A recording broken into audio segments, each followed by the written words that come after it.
Hi everyone. So this is the webinar on lipids, which is the third component of the first core topic for nutrition. So lipid is the technical or correct term when referring to a combination of either fats or oils. And lipids can include not only fats and oils, but also phospholipids, sterols, and waxes as well. So we do have different types of lipids. We have triglycerides, which are your fats and oils, so olive oil, for example, or butter, and they make up 95% of the lipids that we eat. And then we have phospholipids and sterols, which are the other 5%. So cholesterol is an example of a sterol.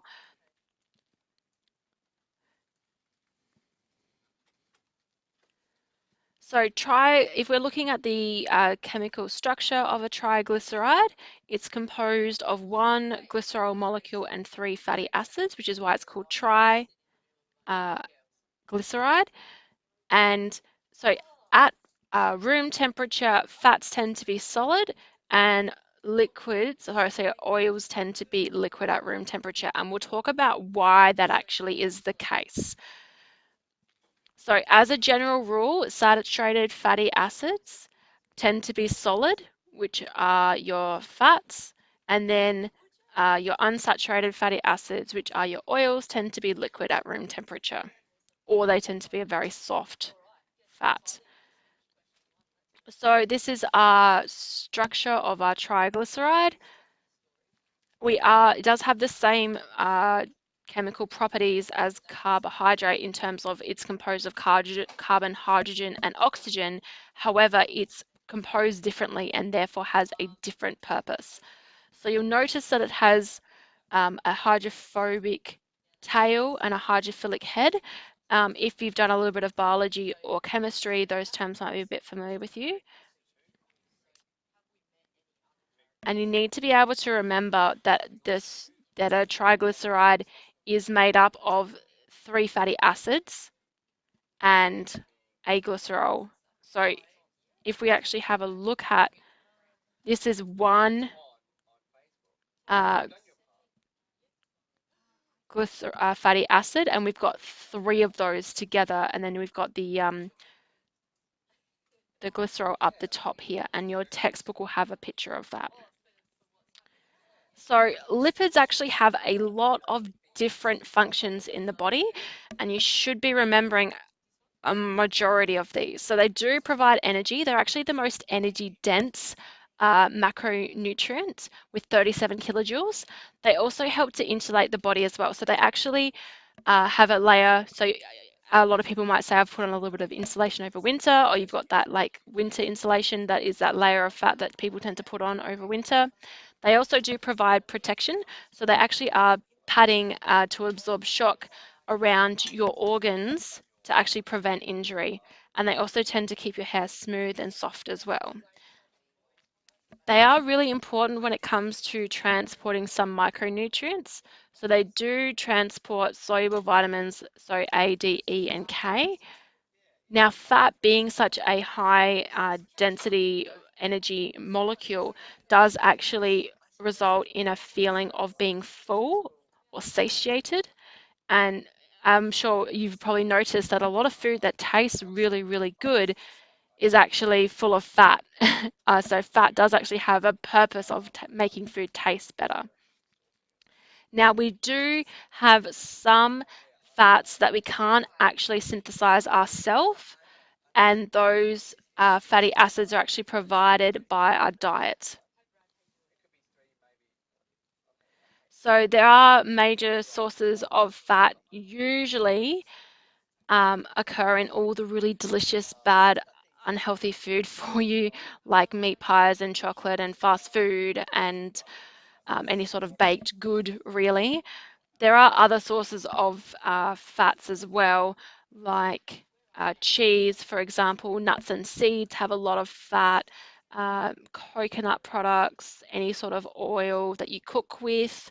And we will be talking about that not all fatty acids are actually categorized the same, nor do they have the same health benefits or disadvantages either. So we have Within our group of fatty acids, we have two main types, unsaturated and saturated fatty acids.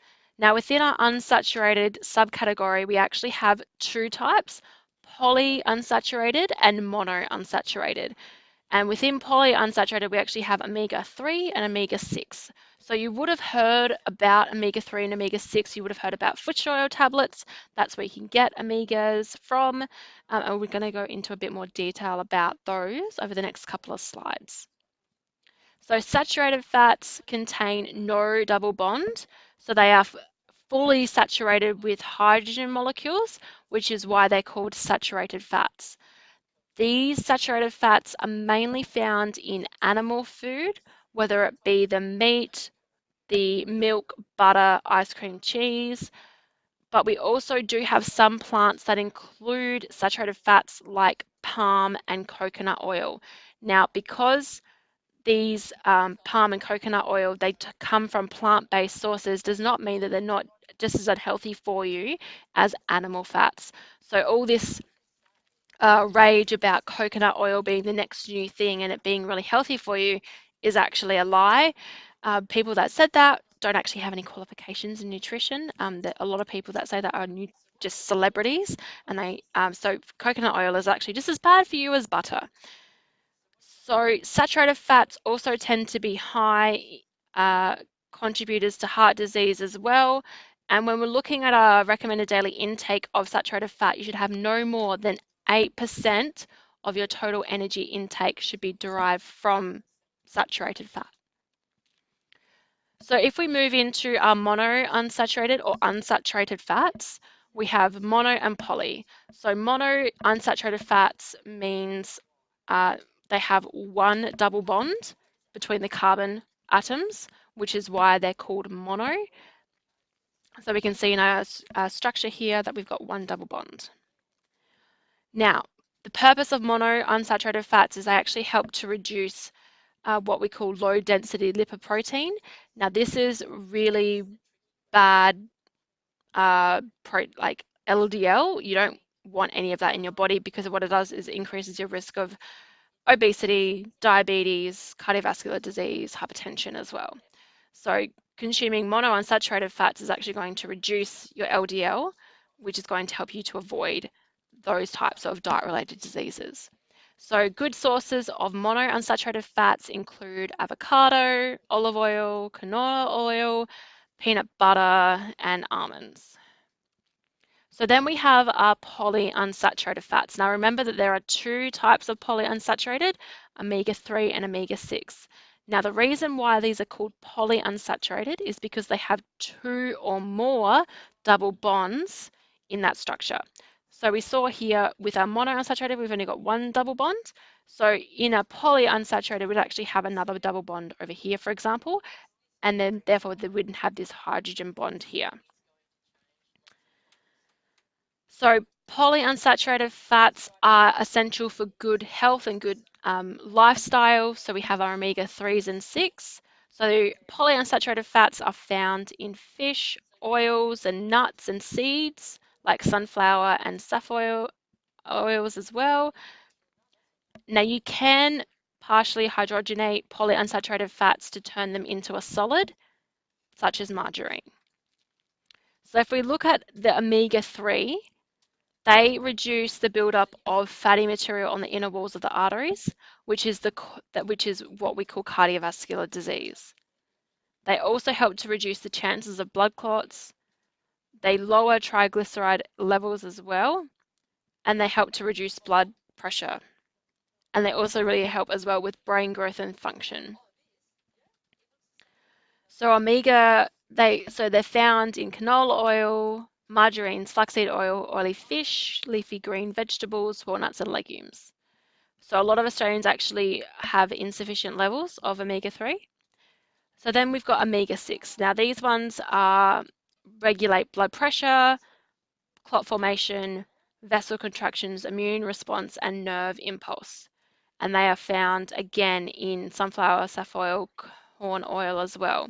And again, we do tend to consume sufficient amounts of omega-6 oils. So the other type of fat that I want to talk about is trans fat, which is actually unsaturated fats but are unhealthy for you. So what they are is when liquid vegetable oils are partially hydrogenated to create a solid. So usually they would occur at a liquid and they're turned into a solid. They can be found in meat and milk and are usually formed during high cooking temperatures and are most commonly found in pies, pastries, cakes, biscuits, and buns. So what they do is they actually increase the bad cholesterol, which is your LDL, and decrease your good cholesterol, which is your HDL. Australians actually tend to consume relatively low amounts of trans fats compared to other countries like America, for example, but only 1% of your total energy intake should be derived from trans fats. So the different structures of the different fats determine the different effects that they have on the body. So we've got saturated fats, which are completely saturated with single bonds or with hydrogen. And then you've got your unsaturated that tend to have double bonds, depending on whether they're mono or poly, will determine the amount of double bonds that you see. And then you've got trans fats as well, which actually are hydrogenated with an extra hydrogen. So when we're looking at our recommended daily intake of fat, it should be between 20 to 35% of our daily energy should be derived from fats. So if we work out the energy that we need from that, if we've got 35, if our daily intake is 8,000 kilojoules, 35% of that is 35 over 100 times by 8,000, which means 2,800 kilojoules of energy should be from fat. And then that's another calculation looking at a different daily energy intake.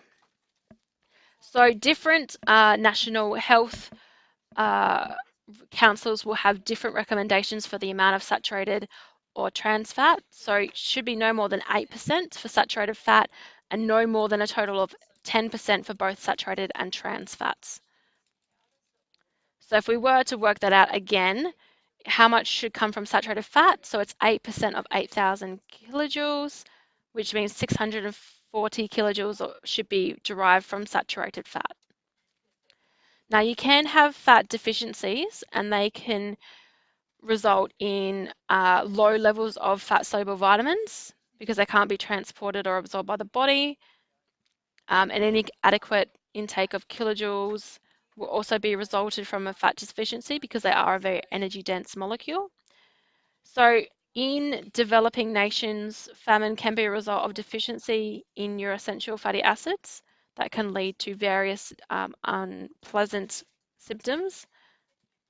Now we can get the other excess of, so we can get a deficiency of fatty acids, but we can also get an overconsumption of fatty acids. And that overconsumption will be stored as fat in the body and can lead to obesity. And we have a huge obesity problem in Australia.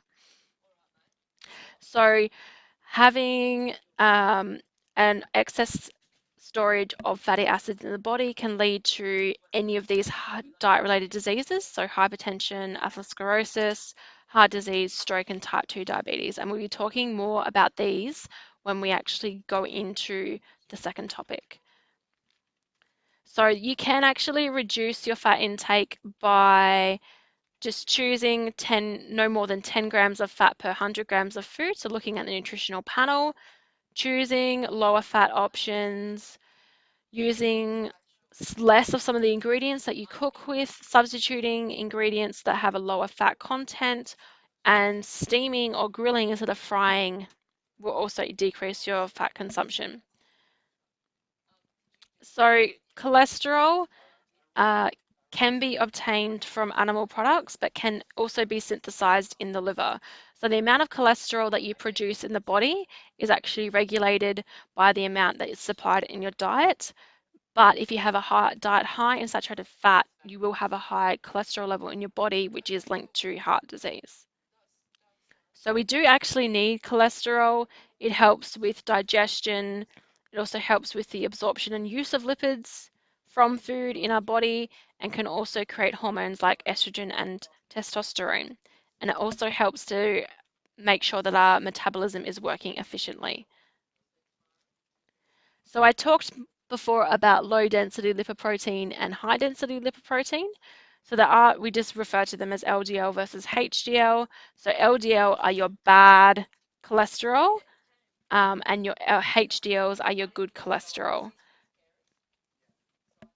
So atherosclerosis is a disease that is a result of high levels of LDL that occur in buildup of plaque in the artery. And what that does is it actually lowers the artery diameter, which makes it harder to pump blood through the arteries and can result in a heart attack or a stroke if it's significant enough.